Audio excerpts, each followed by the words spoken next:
If everyone could move toward their seats. What a glorious day.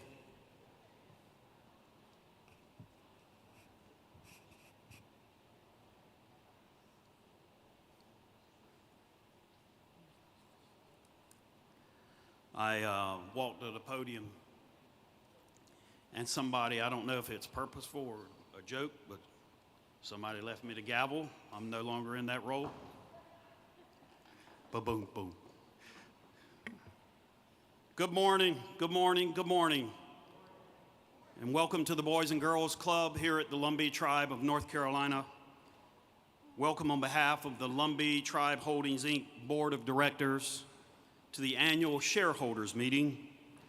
This gathering is taking place in accordance with Article 5 of the LTH bylaws and is taking place today, July 1st, 2021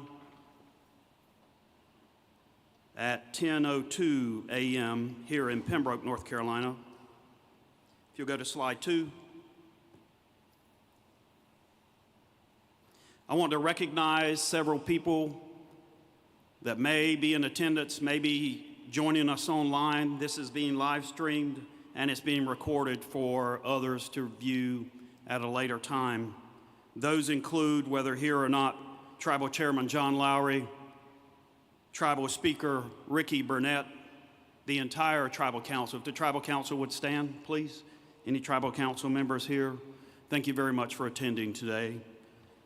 Also, if there are any directors from Lumbee Tribe Holdings or Lumbee Tribe Enterprises, if you would stand up. I know Mr. Leon Jacobs is here, Ms. Tammy Maynor, some other folks. Thank you all very much for joining us today. I want to pause especially for that group of people, whether joining us live or later, so you can take some time to walk up and thank them for their steadfast commitment to our tribe through their service on these respective boards. More importantly, I want to extend a heartfelt greeting and good morning to those tribal members watching, to those tribal members that may watch this later via the recording or those joining via the live stream. You're the most important people in this room today. You're the most important people listening to this information that I'm going to share. I'm Joshua Malcolm, and on behalf of the Lumbee Tribe Holdings, Inc. Board of Directors, I will execute this shareholders meeting today. Joining me in the room are other members of the LTH team.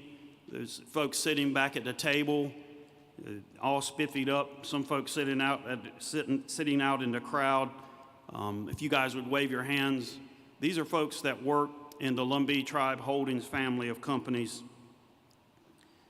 Now to get down to the business, on March 31st at approximately, and some of my folks that know me well will get a chuckle out of this, at 1:10 a.m. in the morning on May 31st, in accordance with Article 3 of the LTH bylaws, Chairman Lowry, Speaker Burnett, and the entire Tribal Council were notified in writing of this meeting.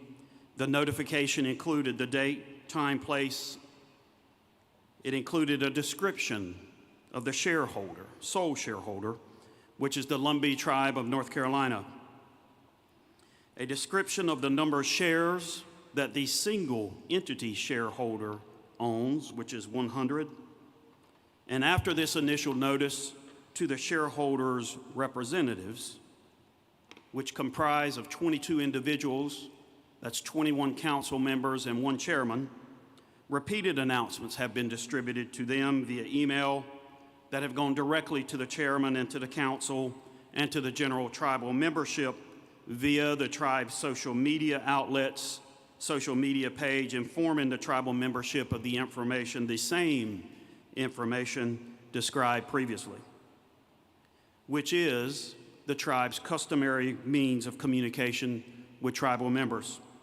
In the last 24 hours, additional notices were disseminated to inform our community of this event and the live stream option. Joining me on stage are representatives that will be signing so we can take any and all reasonable steps to ensure that we're reaching our deaf or hard of hearing. That's very important to the tribe, and it's certainly very important to Lumbee Tribe Holdings.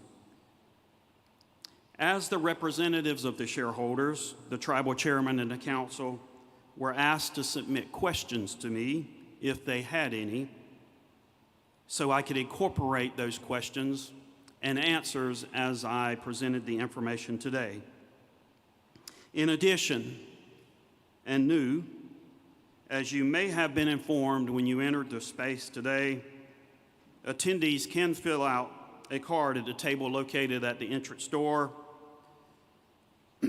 If you may have a question, midway through the presentation, I will ask that those questions, if any are written down, be brought forward to me. I will do my best to respond to those inquiries if appropriate. With that, today's meeting will mostly focus on fiscal 2021 operations and financials. In addition, I've been asked by the LTH Board of Directors to take time to detail, which will be in painstaking detail, financial transactions that have occurred since this entity was created in 2011, and I will do so. If you go to slide 3. So, as a basic premise for this discussion, and in which I've touched on each annual meeting previously, you should be reminded that LTH is a holdings company for the separate and distinct for-profit enterprise of the Lumbee Tribe of North Carolina. LTH is 100% tribally operated and owned. The 100 shares of LTH are in the name of, quote, the Lumbee Tribe of North Carolina, close quote. Accordingly, the interest of the shareholder, singular, the Lumbee Tribe of North Carolina, is vested in the tribal government itself. Therefore, LTH is considered a privately held company, and it is a separate legal entity from the Lumbee Tribe of North Carolina, as is required under the law. It must operate independently from our tribal government. As previously mentioned, LTH is the parent holding company for all of the subsidiaries that you see on the screen: Lumbee Tribe Enterprises, Lumbee IT Solutions, and Lumbee 56. Lumbee Tribe Holdings owns 60% interest in Lumbee Tribe Enterprises. The remaining 40% is owned by Ron Oxendine at 20%, Ord Fink at 10%, and Jason Long at 10%. These four members, as we refer to them, according to the corporate tax documents, made an initial contribution of $100, proportional to their representative ownership, 60, 20, 10, and 10. And you'll see that later in the financial documents. In May of 2020, two new companies were created, LITS and L56, both of which are 100% owned by Lumbee Tribe Holdings, which is 100% owned by the shareholder, the tribe itself. During last year's annual meeting, I informed the listeners that LITS had applied for its 8A certification with the Small Business Administration. We did apply, and in August of last year, as an update, LITS received its 8A certification. Now we're going to transition to a long series of slides that deal with Fy21 Financials.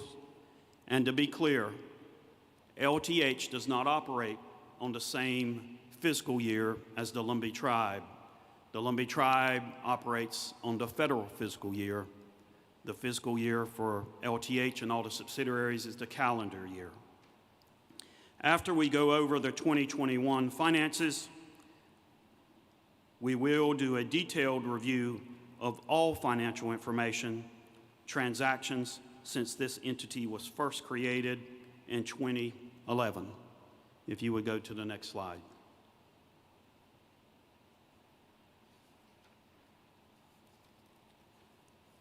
As a premise before I talk about this slide, and actually for those that listened or attended the presentation by Tribal Chairman John Lowry last night, he made mention that the Lumbee tribe had received a clean audit with no findings. In fact, LTH and all of our subsidiaries too received a clean audit with no findings and no discrepancies. And this is the first year that LTH has received what we refer to as a consolidated audit, and that's the reason the word's at the top of the screen. So it's one audit that includes the holdings company and all three subsidiaries. As you can see on this screen, this is, and to be clear, this information is only for the entire fiscal year 2021.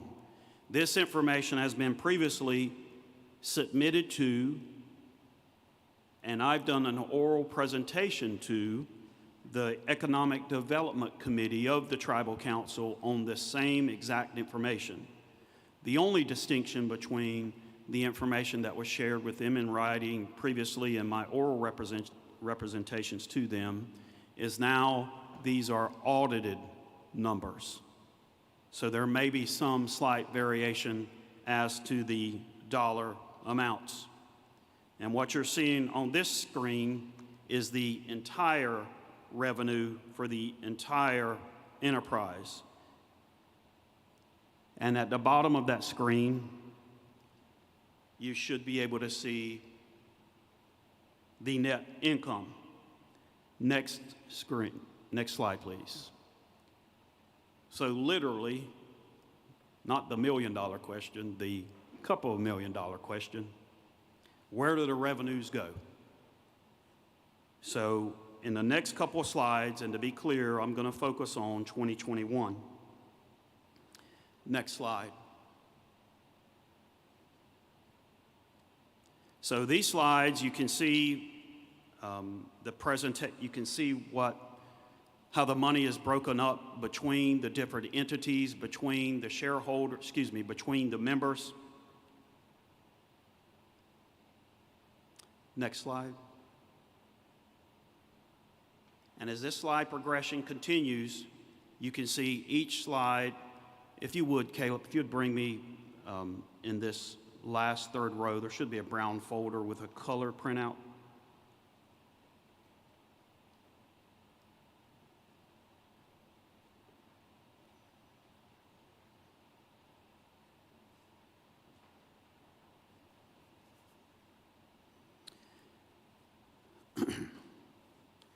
So we're filling those in. You can see direct cost of approximately 51.6. You can see G&A is what we refer to as general administrative at about 8.3. Next slide. Current year taxes, that was for that year. So I'll refer to another tax number later, and it'll be different than that because there's a distinction between taxes associated with a particular fiscal year and when you pay those taxes. So for example, in calendar year 2021, which is also our federal fiscal year, we may have paid more than just the taxes that were due that year. So for example, we could have paid Q4, quarter four taxes. We could have paid taxes that were due from the previous year. So don't let this distinction between what should be up there, and it's a little sideways for me, 2.097 million.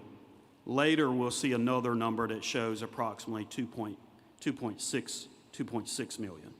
Next slide.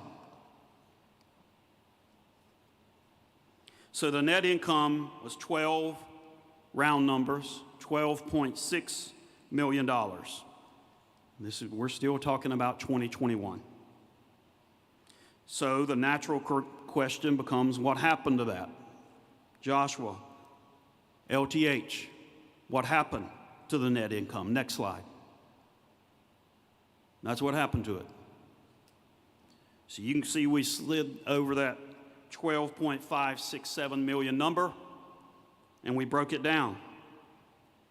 Distributions to LTH, $6.228 million.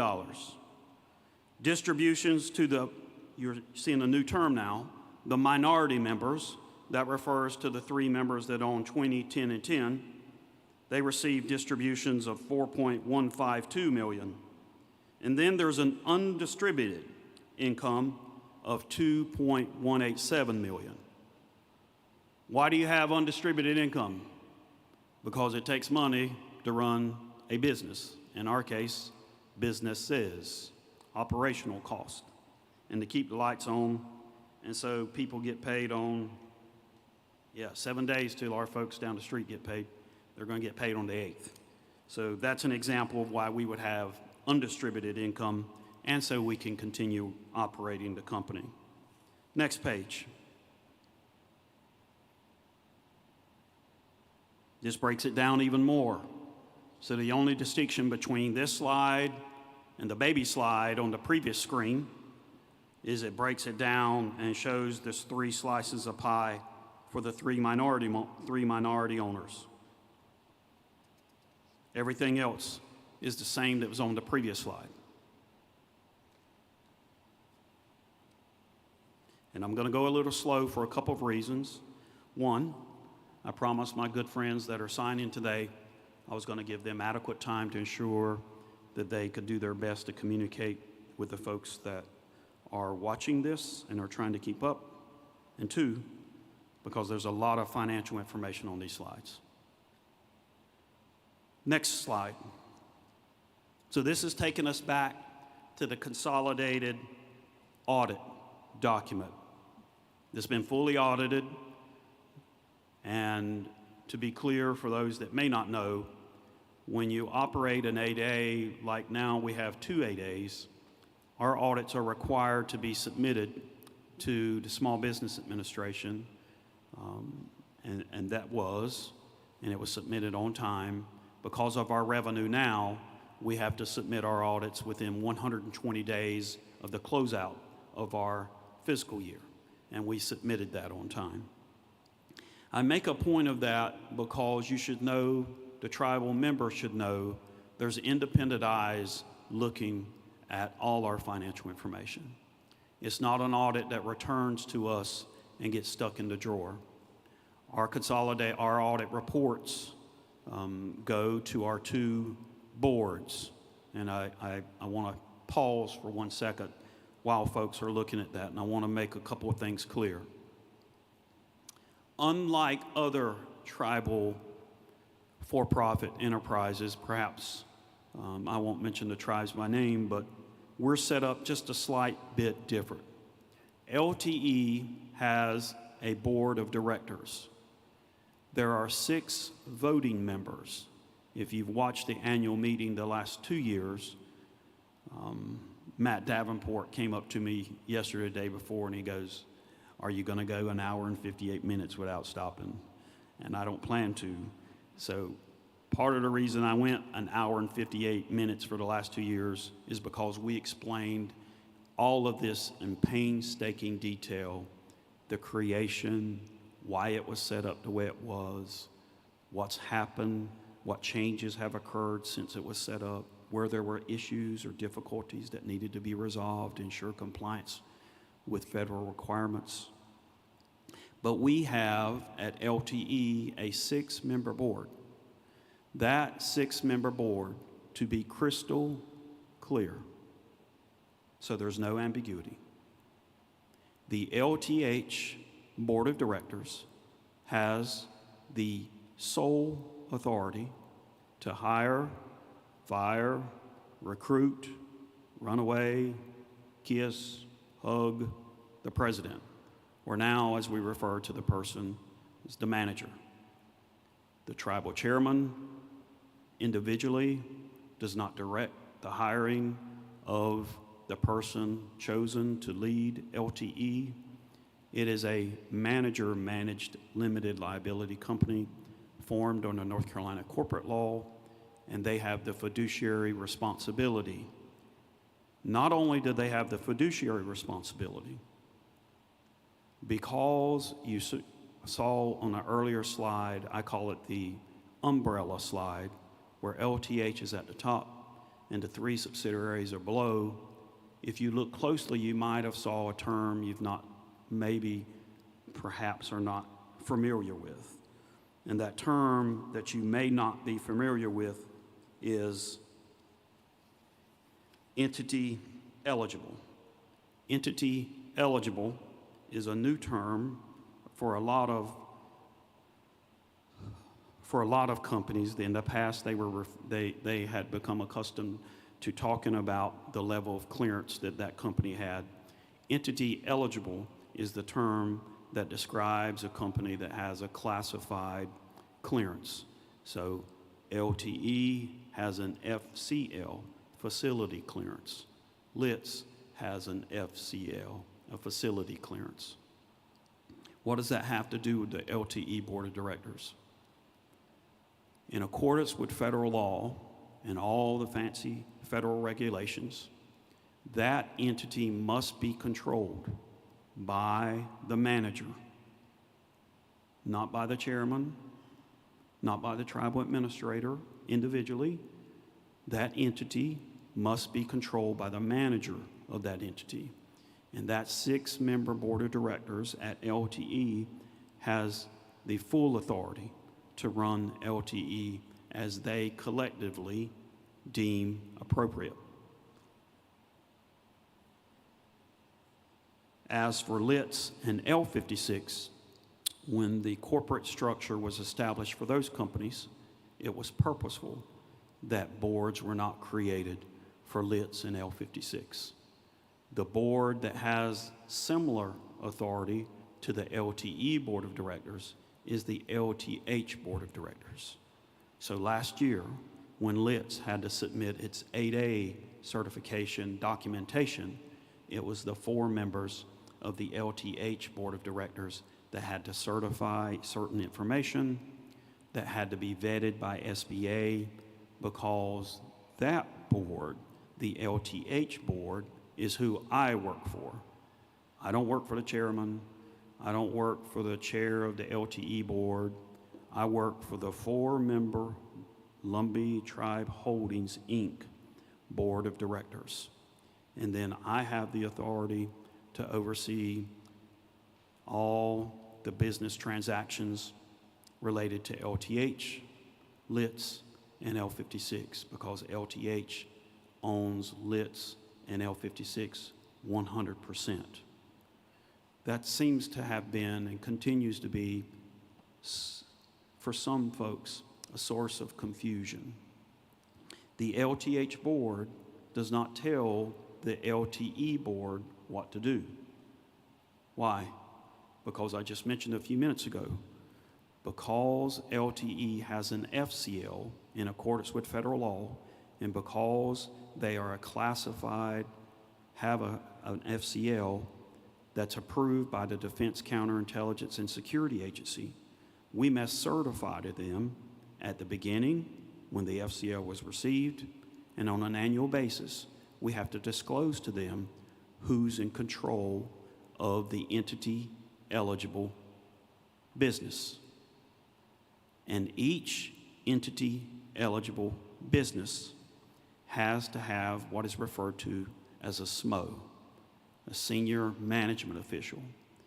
So at LTE, the SMO is also the president/manager. So they have a SMO, and because they're executing classified contracts, that person can only be controlled programmatically and as far as implementing and executing those contracts on behalf of federal agency partners by the manager, which is the board.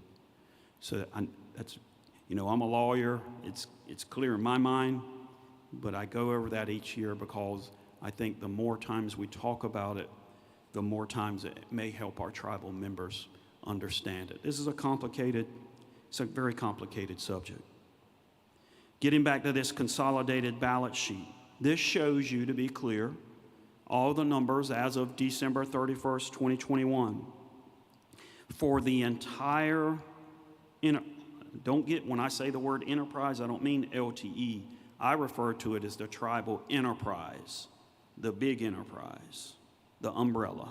So this is all of them. Now, the only two entities that are doing work, that are receiving revenue, are two of the three subsidiaries, LTE and LITS.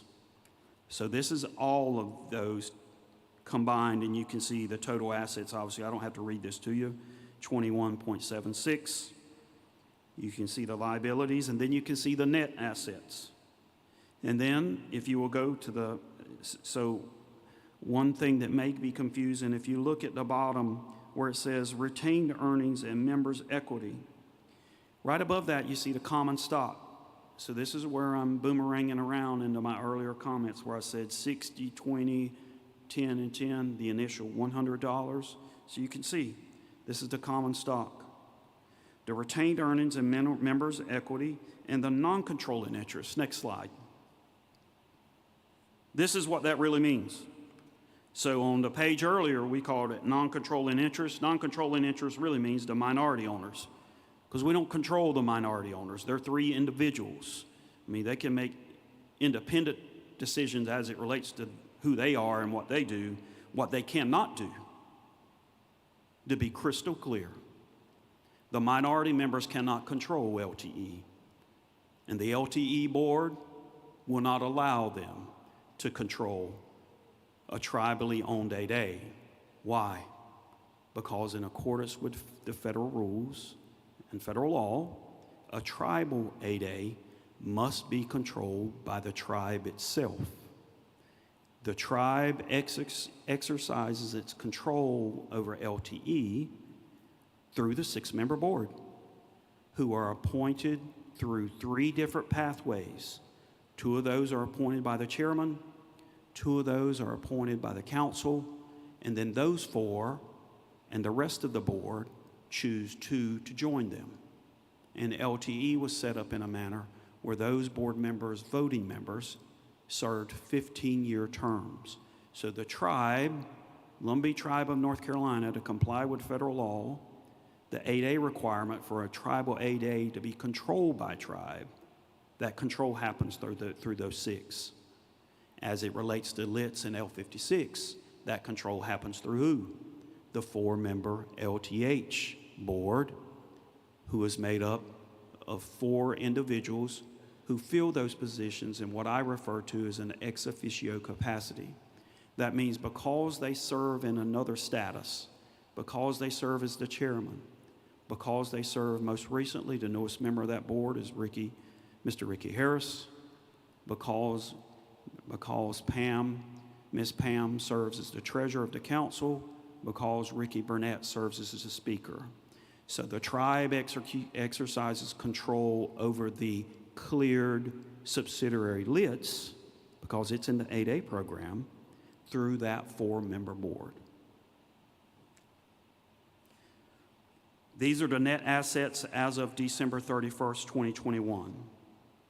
Now we're going to transition from talking about 2021. The last 2 annual meetings, we've talked a lot about formation, why, explain to me what the 8A program is. And we've done that. And in some cases, folks have said, we don't need to do that again. But we know there's members listening to this for the first time, so I'll take the St. Anna cutoff every once in a while, just to bring people up to speed. So if you would go to the next slide. Now we're going to talk about since inception. We're going all the way back to 2011. And you heard Chairman John Lowry say last night, some people believe, personally, Joshua, I don't know that I don't want to say this the right way. Every quarter, I appear on behalf of the LTH Board of Directors, and I report to the Tribal Council's Economic Development Committee all the financial information. That information is reported to them in accordance with their ordinance. What we're attempting to do with an especially laser-focused intent during this meeting in 2022 is to bring all our tribal members up to speed. So next year, when we have this meeting, we won't have to spend a lot of time talking about how all this was created. We won't spend a lot of time talking about how much money has come from the revenues or the entity since 2011. We'll be able to focus really what happens at a typical shareholders meeting. They focus solely on what happened during that fiscal year. So we're building up. This was us starting to crawl. Now we got up on our knees last year. Maybe we walked back a little hunched over. Now we're standing tall after this meeting today. We're going to get everybody up to speed. So this is historically, goes back to 2011. It's only starting in 2018. From 2011 to 2017, there were no audits. So I mentioned earlier hey, we had to turn in this consolidated audit within 120 days. Without going into a lot of detail like lawyers do, you have certain revenue thresholds. And when you hit those revenue thresholds, 5 million, 10 million, then the feds come in and say, because of the cash flow, you've got to do an audit. So I say that to say 2011 through 2017, these are not audited numbers. These are based on tax returns. From 2018 to the end of 2021, those are audited numbers. To be crystal clear, those are audited numbers. So you can look to the far right and you can see green. Green, we have legend on the bottom to LTE. It shows $73.196 million. You can look at the baby orange on the bottom right side. The baby orange on the bottom right side is LITs. And you can see the year prior, in 2020, it was about 14,000. Last year, it's 525,000. So that's sort of, not exactly, but you can see where LTE had a pathway. It stayed steady state for a while, and then it grew. You see the beginnings of that occurring with LITs as well. Next slide. This is what everybody wants to talk about, primarily. Or I get the sense this is what a lot of people are interested in. This is the historical cash distributions from LTE. You notice I'm not saying LITs. I'm not saying L56. I'm using words with a purpose. This is the historical cash distribution from LTE to LTH. So you can see the first distribution occurred in 2014, around $5,600. It dropped totally off. And then in 2017, you can see 30,000. In 2018, 180. 2019, approximately $1.5 million. In 2020, $1.28 million. And in 2021, LTE distributed to Lumbee Tribe Holdings $6.228 million.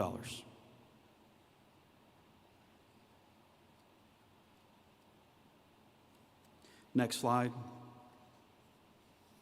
We're going to repeat that same information. I used the word members earlier. We have 4 members. And so for you to fully understand what's happening with LTE, you have to talk about all 4 members.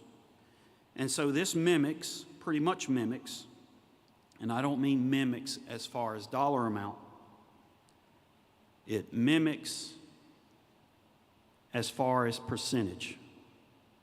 So every time, and personally, Joshua Malcolm can say personally and professionally, I know factually, since 2020, every distribution that's been made from LTE to its members have been proportional. So what does that mean? That means that when a check is written, and we call it a distribution, a lot of times people want to call it a tax distribution. Sometimes people want to call it a for-profit distribution. People can use those words if they want to. And I told the tribal council during, not most recently, but the meeting before, we recognize that the LTE recognizes that the 4 member owners have quarterly taxes to pay. And they own the company. So we do our best guess, we estimate revenue, and as a minimum, in accordance with the LTE operating agreement, a distribution is made. And the purpose behind that is so the 4 members can pay their taxes. It's not an exact science, it's a guess. We don't know, I certainly don't know the 3 minority members' tax situation, nor do I want to know. And that's the reason the LTE operating agreement clears that up. There's no ambiguity. It's crystal clear. The tax distribution, what I'll refer to it as the distribution, tax distribution is what people like calling it, that occurs on a quarterly basis, is based on the highest individual tax rate, federal tax rate, and because most of our activities are in the state of Virginia, that's how it's distributed. And all 4 members get the distribution, 60, 20, 10, 10, based on their proportional ownership of LTE. If you go to the next slide, the only distinction between this slide and the previous slide, because I was asked to describe all the financial transactions, you can see what's in red, the red on top, I'll call it the icing or cake on top, whatever you want to call it. We put a different color there. I did not put a legend. That includes payments for what I'll refer to as services rendered for those 3 years. And you can see that that was in 18, 19, and 20. And the numbers that are on top are just for the icing. The numbers for the purple are on the previous page. Next slide, please.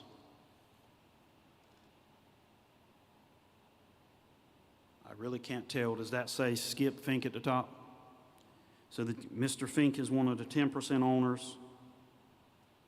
So the information on this slide and the information on the next slide, which is the other 10% owner, and that's Jason Long, should be pretty much the same. And last time I looked, they were the same. I prepared this, so unless something happened when I hit save, which happens on occasion, the numbers should be exactly the same.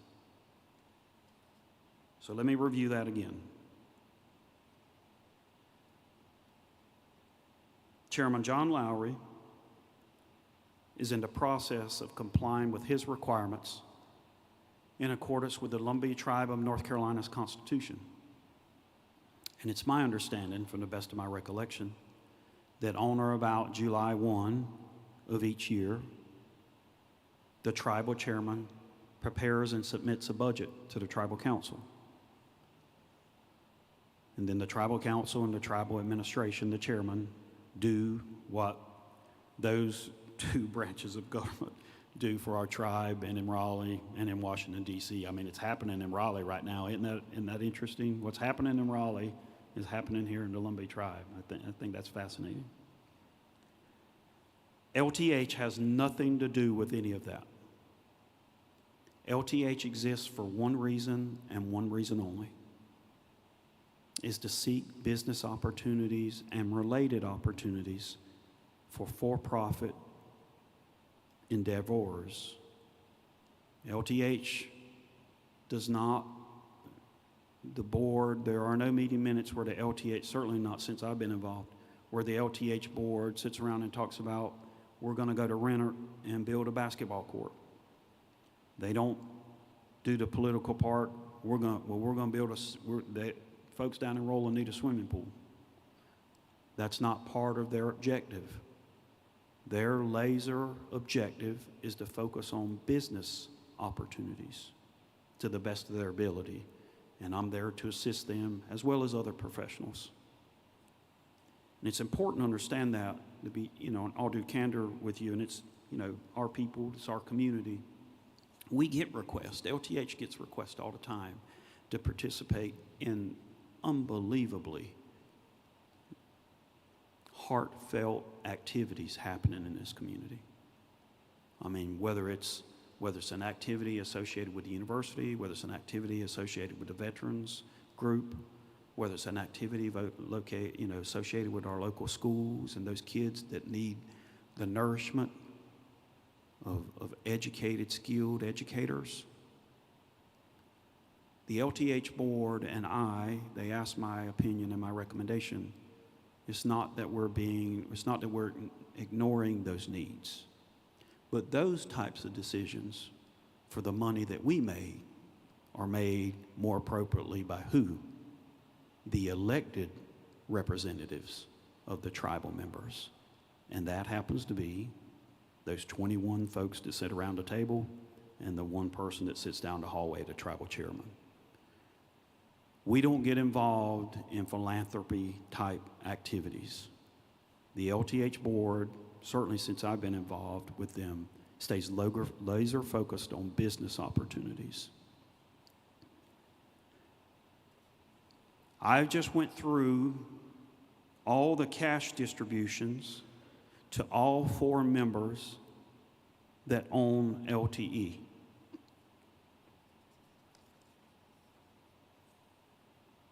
Go to the next slide, please. I assume that says Jason Long on top.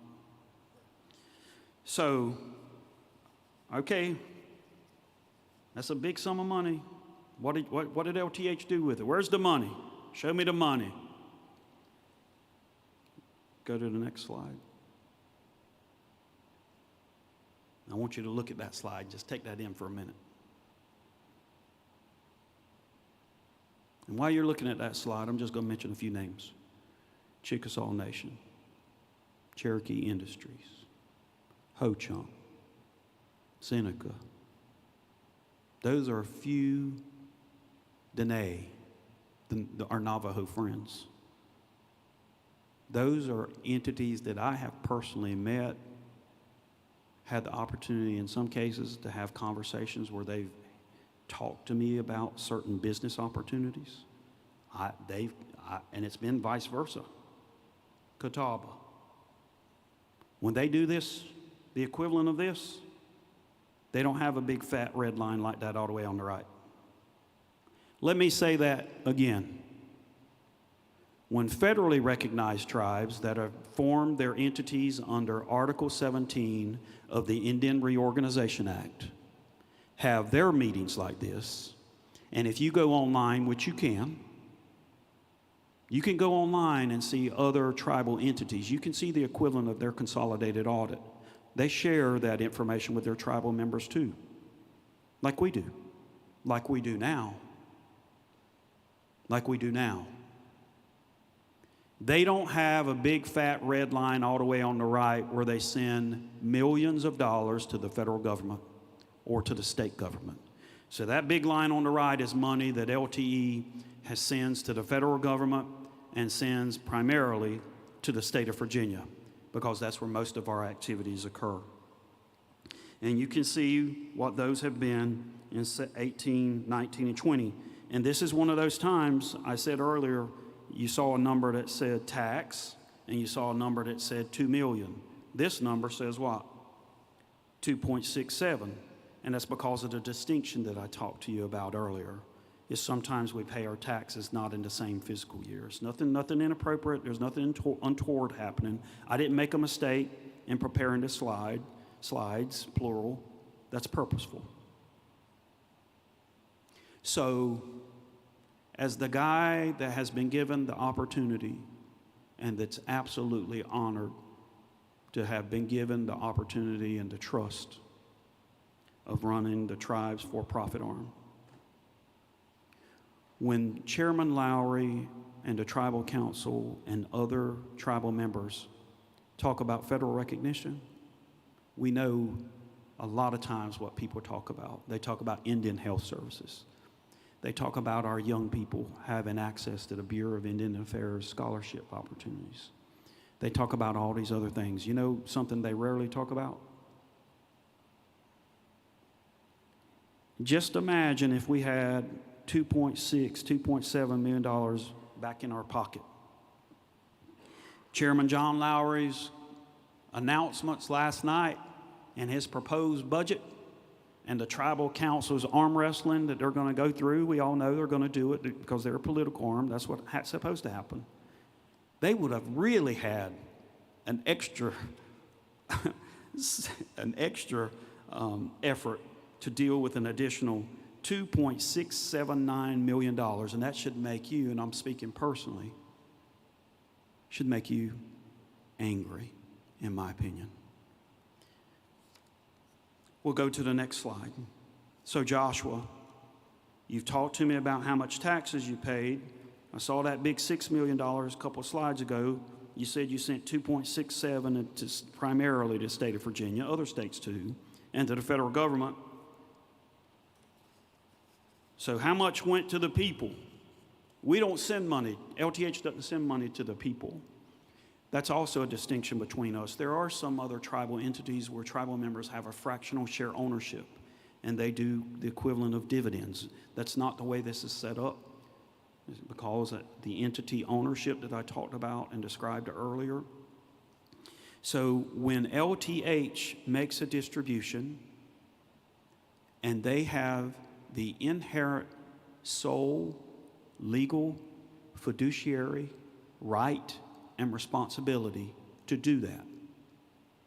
The tribal council can say, hey, send all the money. The tribal chairman can say, I want every dollar in the bank. And those are two very important branches of our government.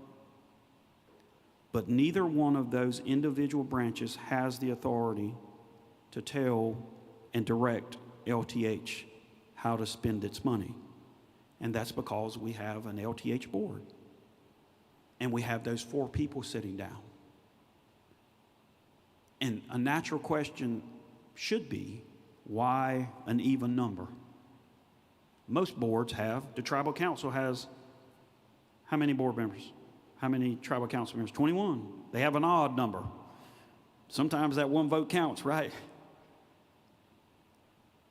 I didn't set up the LTH board to be 4 members. That's evolved over the years, where it's got to now to have what I'll refer to as this possible detente between the administration or chairman and the council. Personally and professionally, I think it's healthy. It would be great if it wasn't an even number, and I've never witnessed there being a 2-2 vote, by the way, because maybe those 4 members know that they have to do what?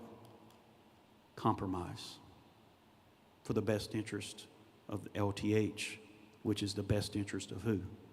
The tribal members. So in 2021, $2.749 million was sent.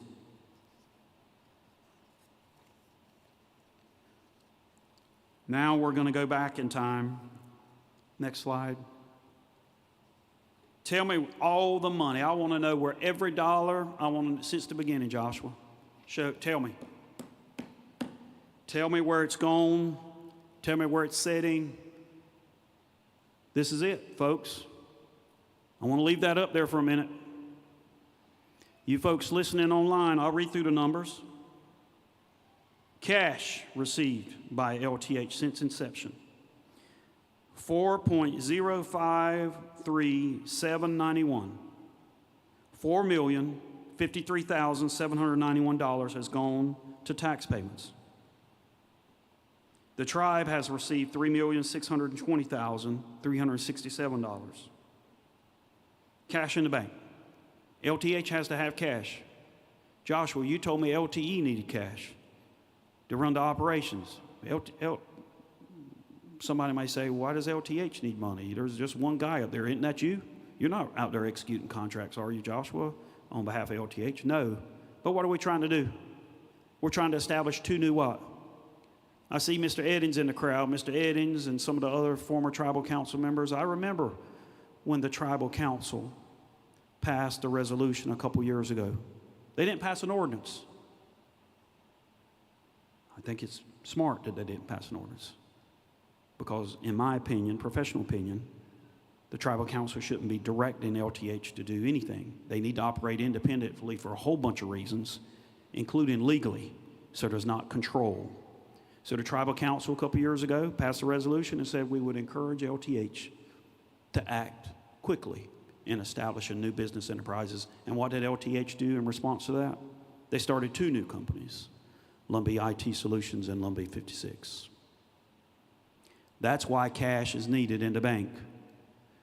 That's why cash comes in handy, because there are times when the tribe, big tribe, comes and says, we need access to some cash to take care of some short-term issues.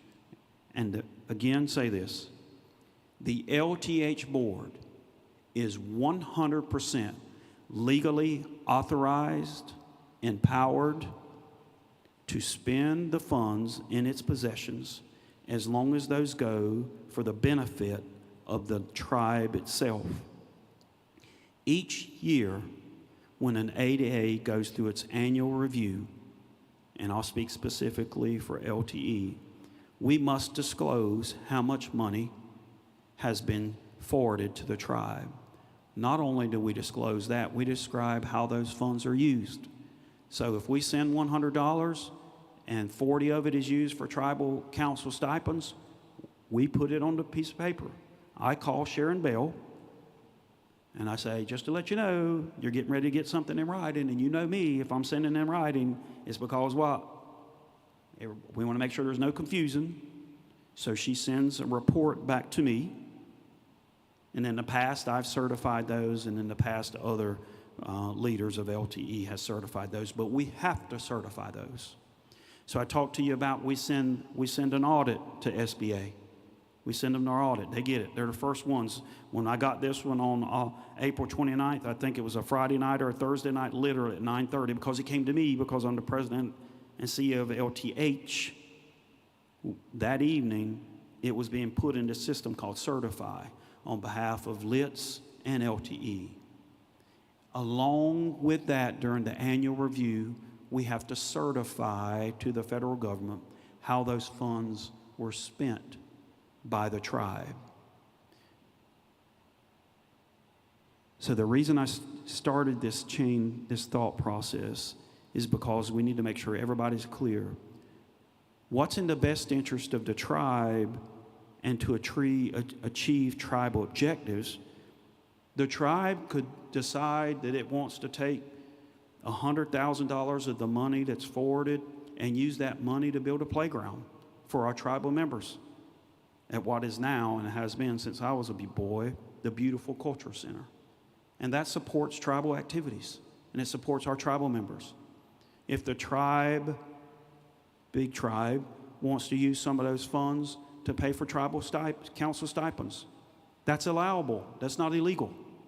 If they want to go buy a bus to pick up our veterans and our elders, to bring them to an activity at the Boys and Girls Club, if the tribe decides it wants to purchase some land, that it cannot purchase the land through HUD or appropriated funds, those are things that are further in the interest of the tribe.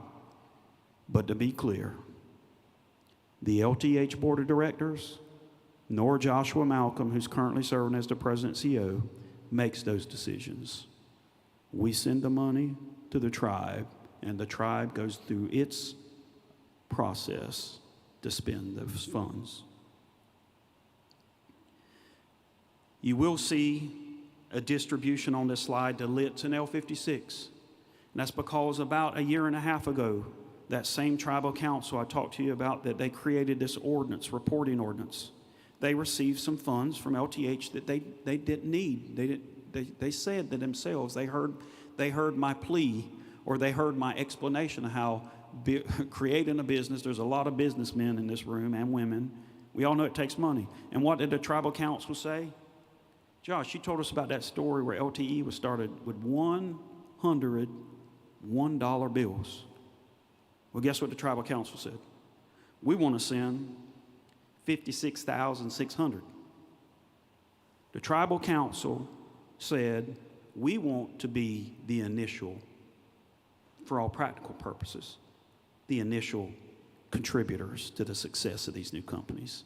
And they sent back $56,600. It was equally divided. 28,000, if I'm doing my math right, 28,300 went to the LITS account, 28,300 went into the L56 account. So that's what that's about. Next slide, please. Now, on the phone today, on listening, that's a big photo, isn't it? I think those are green eyes. I know some folks in here know Jennifer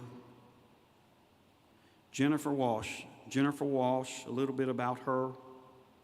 Jennifer Walsh, based on my understanding, has been associated with LTE for 9 years. Jennifer works up in Stafford, Virginia. She's the deputy director of a program that we refer to as the Department of State. We have a Department of State contract and the USAID, United States AID. They're similar to the Peace Corps, similar to the Department of State. She's one of the original 5 employees of LTE, and she has been the contracts manager for LTE's contracts of various sizes, from one person to large IDIQ, indefinite delivery, indefinite quantity, with over sometimes 600 employees, the equivalent of 600 employees.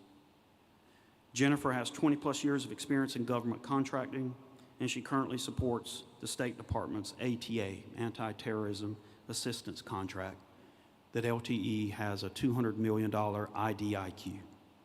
We've been on that contract. LTE's been on that contract. I think it's wrapping up 4 years, the end of the federal fiscal year in September. And that was awarded on the 28th day of September 2018. She's done things like initiated pricing and equitable adjustment proposals, been responsible for purchase orders, creates subcontracts for our subcontractors, and deals with a myriad of vendors that we have operating all across the Mideast. So all this stuff you see on TV, that's a company that the company that Lumbee people are associated with, is operating on behalf of our nation's government around the world. And Jennifer has played a significant role in that. She works with a team of financial analysis. She sets the example from her energy and in-depth analysis. If you ever had the chance to work with Jennifer, which I do on occasion, she's one of those folks that when she gets on the phone, she's just not giving you questions. She's telling you about the questions, but she's also providing you some of the answers. You can bring that up if you would, Mr. Lowry.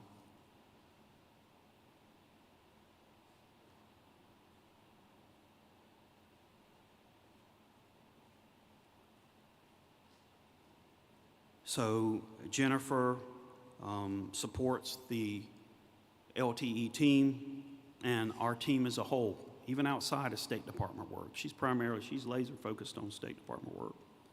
In her spare time, it's my understanding Jennifer loves spending time with her husband and her, as she describes them, her 4 amazing boys.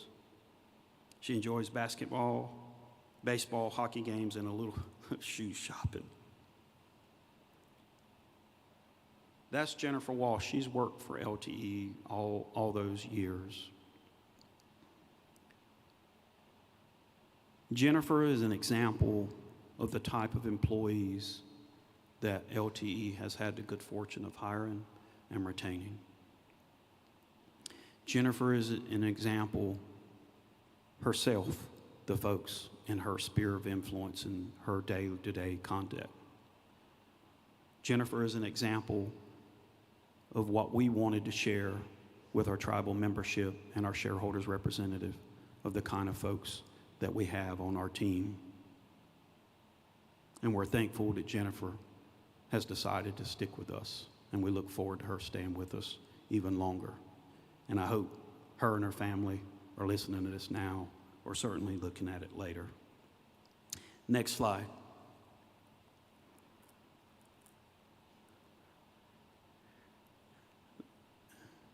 This is Tina Rogers. Tina works for Litz. Tina is the inaugural first Litz employee. So Litz got started, little baby company trying to get out of the gates. Tina Rogers, some of you all may know Tina personally. Tina's from our community. Tina graduated in our community. Tina's father has had a significant impact in our community out at UNC Pembroke, out at the college over in Laurinburg. Her mother was a long-term employee at UNC Pembroke. But I'm not here to talk about her daddy or her mother. I'm here to talk about Tina. I was kidding around with a group of my friends the other day, and I said, who in the room can tell me the name starting lineup for the 1983 Atlanta Braves? And I was talking to some younger guys, and they go, what in the world? I was like, man, when I was a 13-year-old, they were the Heat. Now, in 83, they didn't do too well. But I remember them.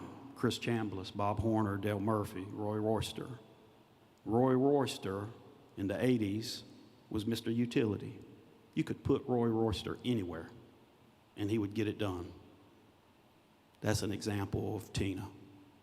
So Tina is a Litz employee, but on a weekly basis, Tina gets pulled from activities related to the execution of Litz contracts, to the execution of LTE-related matters, to assisting me at LTH. Tina's a graduate of UNC Pembroke, and she's the proud mom of Ben, who I understand is still enrolled at UNC Pembroke. Just joking. I know Ben. I've known Ben for a number of years since he was a boy. But Tina, too, is an example of the caliber of employees that we have working at the enterprise. Next slide. So I stood before this group and this tribe last year, and I told you all some of the things we were going to do. And we've done them. We've done what we said we were going to do. There's been a perception in the past that our people weren't capable. There's been a perception in the past that folks, if you hadn't served in the military, there's no way you can ever work for a defense contractor. That is categorically, factually false. So this young man, that's Ben Brooks. Where are you at? Stand up. This is Benjamin Brooks. I want everybody to take a good look at Ben Brooks. This is Benjamin Brooks. Thank you, Ben. Ben is a recent new hire. Ben, you may recall Ben's grandfather served the tribe honorably, Mr. Paul Brooks. Ben's father is what I call, his name is Paul Gervis. I've known Paul since I was a boy. Ben is a business and a marketing apprentice. He works for Lumbee IT Solutions. He's from Pembroke, and he's an enrolled member of the Lumbee tribe, and he graduated from our local high school, Purnell Sweat. He attends UNC Pembroke, and he's majoring in business with a concentration in marketing. I'm going to talk about the other person, and I'll talk to you about them both. Next slide. Seth, where are you at? Stand up. I want you to look at these two young men. They could be working for the Secret Service, couldn't? Thank you, Seth. Seth Bullard's the IT apprentice. He works for Litz, associated with Litz as well. He's currently enrolled at RCC, a true beacon of hope, in my opinion, for our community, Robson Community College. He'll slated to graduate in 2023 with an associate's degree in cybersecurity and network management. And he plans to transfer to a 4-year institution and get his bachelor's degree in computer science. Seth's from Prospect. I think he's pretty proud of that. And he graduated from Purnell as well. Both of these young men are what we committed. The LTH board asked me last year, Joshua, what can we do to cultivate our own? And we committed last year, out of our own money, to bringing on 2 students in one fashion or another. Now it took us, as the kids say, it took us a minute to find Ben, because we waited until we found what we thought was the right person to join us. Both Ben and Seth work down at the LTE office. Sometimes they're over in what I refer to it, Mr. Harris, is the closet in the maintenance building. That's where Litz has a little presence. Just that's the inside joke, you all. But they don't sit and answer phones. No, they're not there to make coffee. They're not there to scribe for me or anyone else. They're there to work. I've seen Seth work on projects, IT-related projects, where he's helping our folks that are referred to as direct labor. Direct labor are folks that are actually on government contract.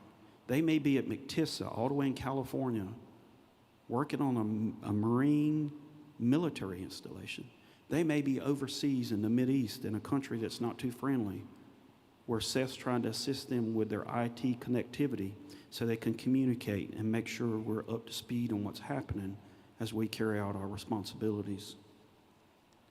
And I'm proud to announce that we will be hiring additional apprentices and young men and women to come into our work environment. And we're hopeful that those folks come to us from UNC Pembroke and Robinson Community College or any other local institution because we want to put them to work. And we want to, as Seth and I spoke a couple weeks ago, and Ben and I spoke on the phone when he was interviewing, it's our goal to give them the tools to put in their tool belt. So when they leave us, and we know they most likely will, that when they sit down and speak with that company, IT and company in Raleigh, and they say, what did you do for that part-time job? These young men and the future young women are going to be able to describe specific things they did in the real-world environment, assisting us with carrying out our contractual obligations to our federal government. So where are we going to, Joshua? Next slide. Updates from last year. So if you listen to my recording from last year, maybe minute 152, 151, I told you some things. I said in 3 to 4 years, this is what I see. In 2 to 3 years, this is what I see. Well, I'll tell you, here's what's happening. So right now, we are moving the organization to what I'll refer to as a matrixed organization. We're moving. You can call it matrixed, you can call it shared services, you can call it whatever you want. Now that we have 3 entities, we're not going to hire 3 different HR directors. We're not going to hire 3 different IT folks. One of those entities may need a 0.4 FTE, full-time equivalent. The other organization may need a 0.6. We're not going to hire 2 people to sit around and waste 0.6 of their time and 0.4. We're going to hire 1 person, and we're going to put that person into one of those entities, and he or she is going to be shared. So we're doing that. We're already doing that with some shared services positions. But what's happening as far as an update, I told the tribal council that we were going to continue to evolve at the LTH level, and we are. So up until now, I've been the single person at Lone Beach Tribe Holdings. There's currently an advertisement. It's been on Monster, it's been on Indeed, it's been on the tribe's website and all of our typical websites, where I'm recruiting for a vice president of finance. And that person is going to be responsible for providing financial advice, strategic direction for the entire enterprise. So 0.3 of her time may be spent this week on the LTE issue. Actually, it would probably be, if we had the person right now, they would probably spend 0.8 of their time on LTE issues. Why? Because LTE right now is doing a predominant, we saw the numbers, the revenue numbers. They're, you know, it's like this and that. So it just makes sense if we hired a shared services person that their work and their effort would be attributable based on the amount of revenue or time. That makes sense. But we're doing that. And so I'm seeking, if you know someone, preferably a CPA or MBA, we're going to take our time like we did with Seth till we get it right. Excuse me, like we did with Ben. But if you know someone that has worked for a defense contractor, worked for a federal contractor before, who happens to be a CPA or MBA, I'd love to talk with them, and they can call me directly. In addition, that position's advertised, and the position of general counsel is being advertised. It should be up on the website this afternoon. As some of you may know, Joshua's been worried about 5 or 6 different hats. That's not sustainable, and that's part of our maturation process. So at the LTH level, there's the president and CEO, there's a treasurer and CFO, this is the build out, and there's a general counsel, and that's analogous with how other tribal entities across the nation are operating. Next slide. This goes back to Seth. Mr. Jamie Lowry, some of you may know Jamie from the Union Chapel community, Mount Airy community. Is that correct? You call it you're a part of the Mount Airy community. Don't want to put you in the wrong group, Jamie. Jamie went down on behalf of Lumbee Tribe Holdings and all of our subsidiaries, plural, and met with the folks at RCC this week. And we are going to hire those additional students. And I challenge, whether you're listening now or whether you're going to be reviewing, if you own a small business in Robeson County, I would strongly encourage you to contact Robeson Community College. They have an apprentice program where the federal government, there is federal funds sitting in an account where they can't get companies to volunteer to bring these young people in cybersecurity and business-related matters. And there is grant money available to offset up to half of their hourly rate, not just for 6 months, but for like 2 years. Now, let me say that again. If you own a small company or know somebody owns a small company, you need to call Robeson Community College and ask them about their apprentice program, because we already have. And we are one of the first participants, and we're signed up to do it. And that's something that Jamie Lowry is going to continue to mentor and cultivate for the LTH enterprise. We've been asked a lot of questions, and certainly I have by the LTH board, Joshua, what are we going to do to bring along other companies? What are we going to do to mentor other companies that have potential or have the idea they want to work in the federal contracting space? And in all candor, I'll tell you there's not been a whole lot done for. Because I mentioned earlier that LTH has made these decisions. They're going to focus on what? Making money, making money, making money. Well, part of the strategic objectives and goals that the LTH board has set in place is they want to do more than that. And they challenged me to figure out how to help. Challenged me in my role as president to figure out what we could do to help. So this slide that you're seeing right here is a draft, because it says at the bottom register today and you don't see the hyperlink, is because they promised Tina Rogers they were going to get us the final slide this afternoon. And when they do, our good friends at the tribe are going to spread this around, and we are going to. And here's what this is.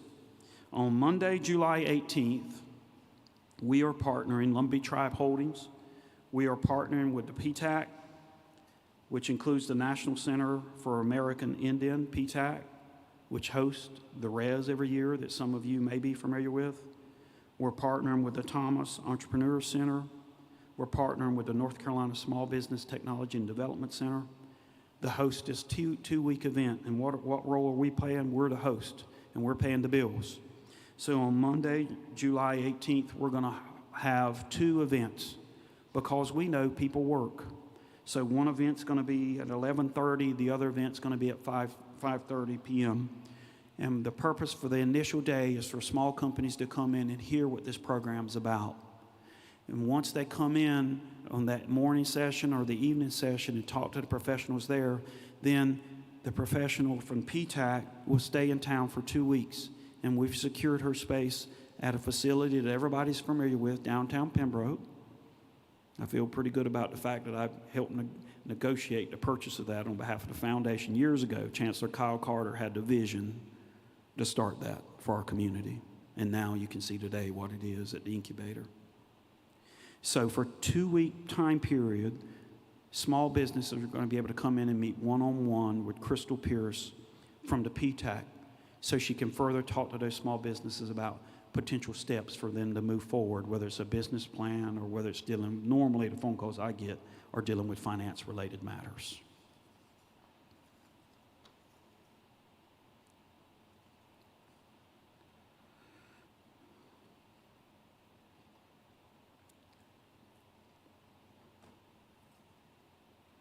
So I had asked earlier at the beginning of this presentation if folks had questions, and I think what the question is trying to ask is they want a breakdown. They've requested a breakdown of all of certain segments of our financials. So the information that we provide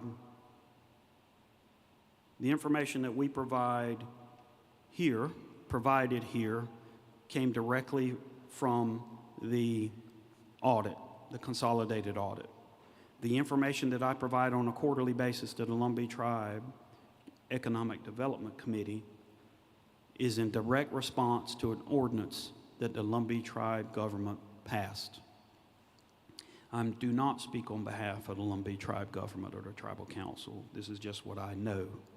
I do know that some years ago the Tribal Council passed an ordinance that was viewed by some because it didn't make it through the approval process as being overreaching, because it was asking for things like copies of checks, copies of ACH transactions, copies of employment agreements, copies of people's salaries, copies of number of people had, number of PTOs.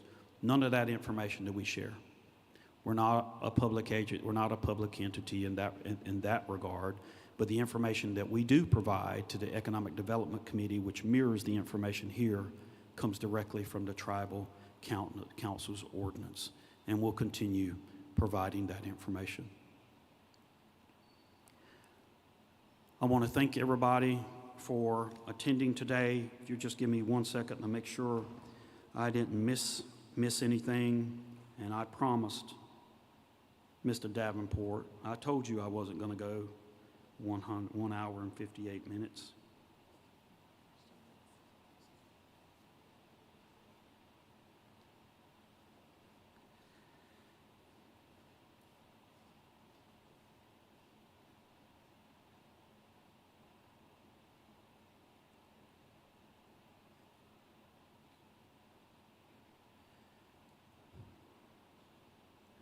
Okay.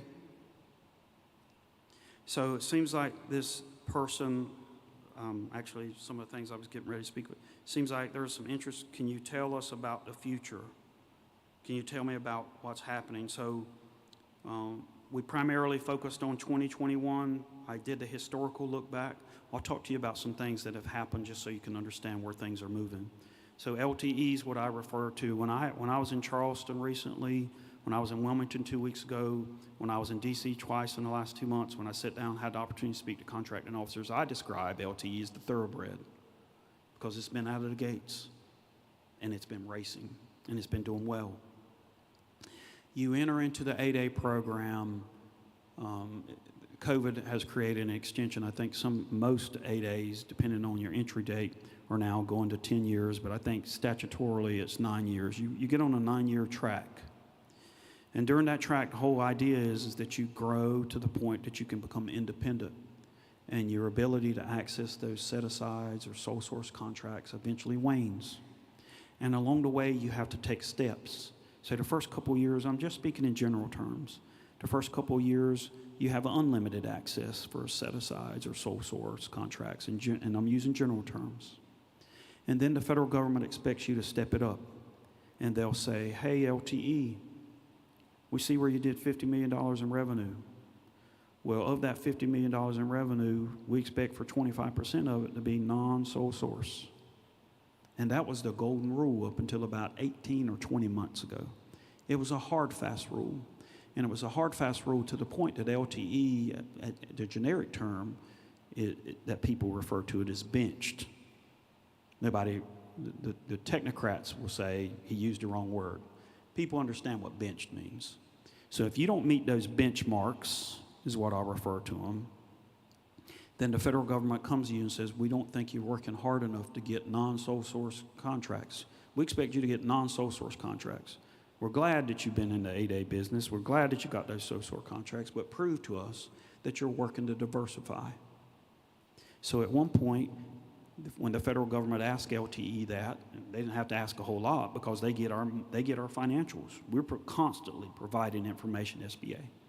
Well, they came to us and said, and we knew the date, they said, unless you are here by this date, and we knew it was coming, you will be benched. And we were. LTE was benched for a time. And then you come out of that based on a statutory scheme. You either win additional contracts or you sit in the ice box or in a cooling off period for a period of time, 6 months, 9 months, 12 months. I don't want to get in there. What you should remember is if you don't meet those targets, the government slaps you on the hand and says, we expect you to do better. And that was the rule up until, like I said, 18 or 20 months ago. But there was a new federal rule passed, and to his, I don't want to say to his credit, it was passed during President Trump's administration with a Congress that was controlled by another party. All I know is we were the first ones in North Carolina to ask about the new regulatory scheme, because what the new regulatory scheme said is that you don't have to necessarily meet those target numbers if you can demonstrate to SBA that you've made a good faith basis. And we did that. And we've been continuing to do that. And LT has not been, quote, benched since the time that I described to you. LTE continues in the 8A program, and it continues to do very well. The difficulty that LTE's having is no different than any other tribal 8A or an ANC, is because it's done so well, now the federal government does what's referred to as a 5-year average. It used to be a 3-year average up until about 18, 20 months ago, same time frame, where they would look at your 5-year average and they would say if it's this number in this particular NAICS code, North American Industrial Classification System, if it's your 5-year average, last 5 years, is more than $16.5 million, which is associated with NAICS 541611, then you're not eligible for additional sole source contracts in 541611 because you've done so well. And they look at your revenue. So anytime you get a contract, it has a NAICS code assigned to it. But they look at your total revenue. So where LTE is in its maturation process is it's at the very peak in its history in the LTE program. There are very few NAICS codes that LTE still qualifies because of how well it's done financially. I briefed you on $73 million. I can tell you without even looking at it. The year prior it was 51. The year prior to that it was 49. Y'all can add the numbers up because I've shared them all with you. You add them up and you divide them by 5 in round numbers. You have to actually hire a CPA, believe it or not, to get the real number. And if it goes above these threshold numbers, you're added an NAICS code category. In simple terms, you're added an NAICS. So that's where LTE is. So LTE has been operating in quite a few very specific NAICS codes. 541611 was its primary NAICS code for a number of years. Then it started executing all this work for the Department of State overseas. And because of the revenue, SBA came to LTE and said, we're telling you, your new NAICS code is 561990. We didn't go to the federal government and say, hey, we want to change it. They said, we can see where your revenue is coming from. That's okay. Your new NAICS code. So why is that important? Because this person asked a question, now they keep me on track, Mr. Davenport. So a lot of companies choose specific NAICS codes because they have a higher dollar threshold, and they go after those opportunities. But when you win a very large contract like LTE did, I refer to it as a $200 million IDIQ. That's not guaranteed money. You can get awarded task orders along the way. And I think without me looking, the last time I updated to the tribal council, go to the other part of this question, because they asked by contract, we disclose to the tribal council every quarter the amount of revenue by contract name.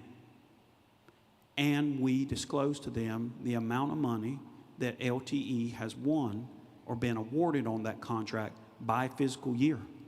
So we give it to the tribal council by fiscal year, and then I refer to it, the folks at LTE know, I call it the rainbow sheet because it has all these pretty colors on it. And that's something we started doing since we did these verbal presentations, because people get confused. And that's the reason today that we've put all this stuff in slides so people can see it, not just hear it. So on a quarterly basis, we provide that in writing to the tribal council. By contract, how much has been made that quarter, revenue. When I say made, I mean revenue. How much was made last fiscal year and every fiscal year since existence. So as it relates to LTE and what makes this incredible, in my opinion, as opposed to an individual like Mr. Eddings or Ron Oxendine or Leon Jacobs or any of you folks in here, you may qualify to start your own 8A as an individual, but you're going to get one bite at the apple to have one 8A. What makes an ANC and a tribe special is we get to start additional 8As. And that's another regulatory change. Up until 18 or 20 months ago, if you had one 8A in a primary NAICS code, and that 8A graduated voluntarily, or the SBA came to you and said, you had to wait 24 months before you could start another company in that primary NAICS code. That's not true anymore. So to answer the other part of the question, where are we going? That's the reason LITS has its 8A certification, and in this fiscal year, LITS has its hub zone certification, which is just another conduit.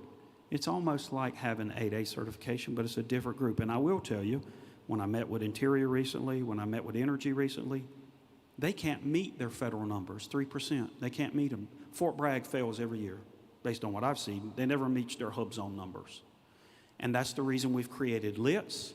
And now that Mr. Ricky Harris, last row center section, now that Mr. Ricky Harris has been formally appointed to the LTH Board of Directors, now we can move forward with the L56 8A application. There are a lot of federal agencies that are very interested in us doing construction work. Everybody's heard about the infrastructure, big multi-trillion-dollar bill, right? When we were down in Wilmington 2 weeks ago, they told us, pulled me to the side and said, if you will start a construction company, we can give you all the, you guys, if you want it, if you can find the workers, there's work to be done. And so the LTH board has been considering that. And this is another reason, going back to our slides, that the LTH has to hold on to what? I got a 9-year-old, he's been beating me up all week. He needed $10 to go to UNC Pembroke today. It cost him $10 to eat lunch at UNC. It takes money. Big money. And that's why the LTH board, at my suggestion, passed unanimously a resolution that said 70% of all the cash that came to them from their subsidiaries, they would hold it in abeyance because they know you've got to have money to start these 2 new businesses. And you have 2 options. You can either go borrow it, and now the interest rates are going up. I was awestruck when Mr. Lowry said interest rates for the tribe were going down. I wish we could get in on that. But for us, they're going up. Or you have it in the bank. And for us, the LTH board decided to take a dual-prong approach. Money in the bank and access to a $7 million revolving line of credit, which we still have and which is in good stead.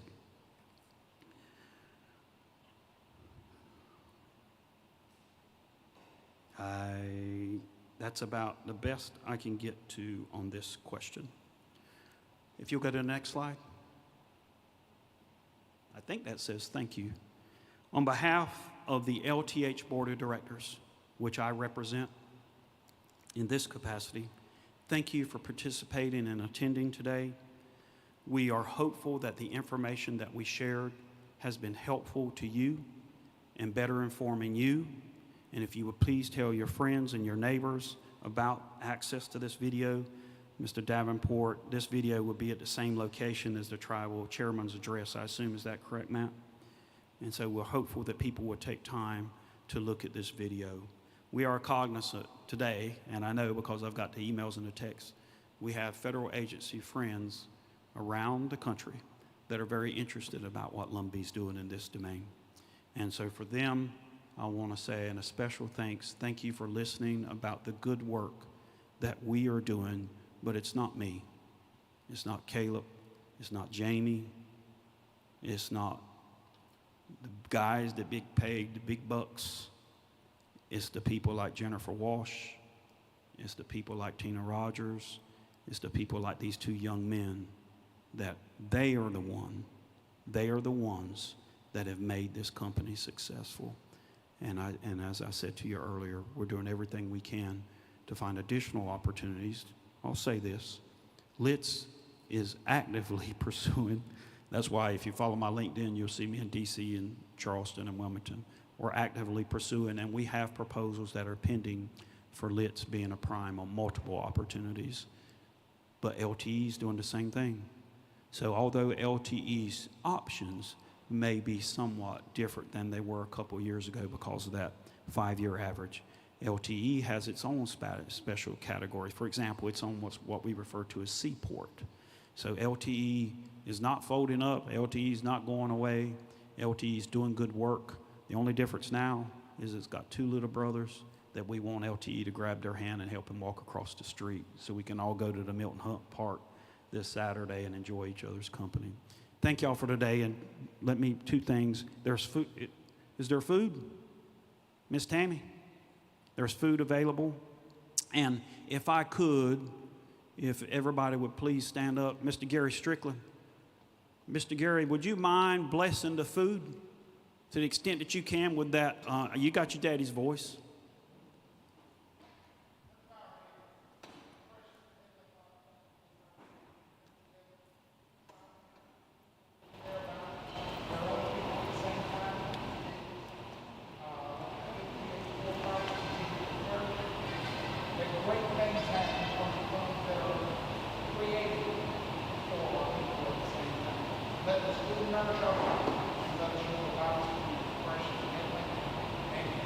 Amen. Thank you all for listening.